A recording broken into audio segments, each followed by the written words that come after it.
Pour les Français, nous le savons, le repas est un moment sacré que beaucoup d'ailleurs nous envient. Cet instant privilégié figure depuis 2010 au patrimoine culturel de l'humanité. Mais qu'en est-il des repas partagés au travail cette fois? Y accordons-nous autant d'importance? C'est bien une étude qui vient de paraître nous en apprend davantage sur nos habitudes. Bonsoir Vicky Bogart. Alors, pour les Français, même au travail, la pause déjeuner, la pause déj, c'est sacré. Oui, nous sommes toujours les champions du monde du temps passé à table. Près de 3 Français sur 4 passent plus de 30 minutes à déjeuner. C'est ce qui ressort d'un récent sondage réalisé auprès de plus de 1000 salariés. C'est beaucoup plus que dans les pays anglo-saxons qui accordent moins d'importance et de temps à la pause repas à midi. Nous sommes aussi les champions de la convivialité. Plus de 75% des Français interrogés déjeunent régulièrement avec leurs collègues, alors que les Américains et les Britanniques optent plus souvent pour des repas solitaires à leur poste de travail ou face aux réseaux sociaux. C'est moins sympa. Moins sympa.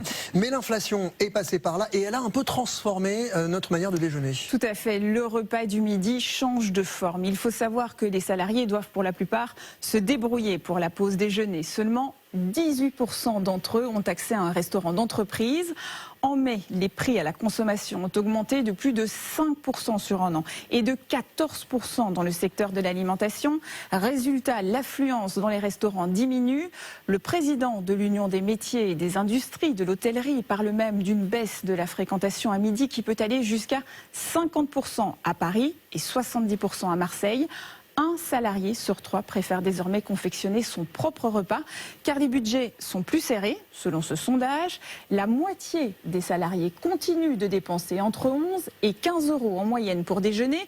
30% déboursent entre 5 et 10 euros et 8% doivent se contenter de moins de 5 euros. Alors les restaurants en pâtissent, mais les grandes surfaces se frottent les mains.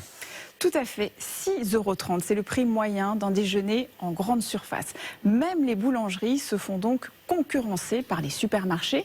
D'ailleurs, la consommation des produits de snacking monte en flèche. Les ventes de sandwichs premier prix, comme les baguettes ou les triangles, ont augmenté de 12% en un an et cela continue de progresser. Face à cet afflux de clients, les supermarchés diversifient leur offre en proposant des plats chauds et des bars à salade à des prix très bas. Merci beaucoup Vicky Bogart.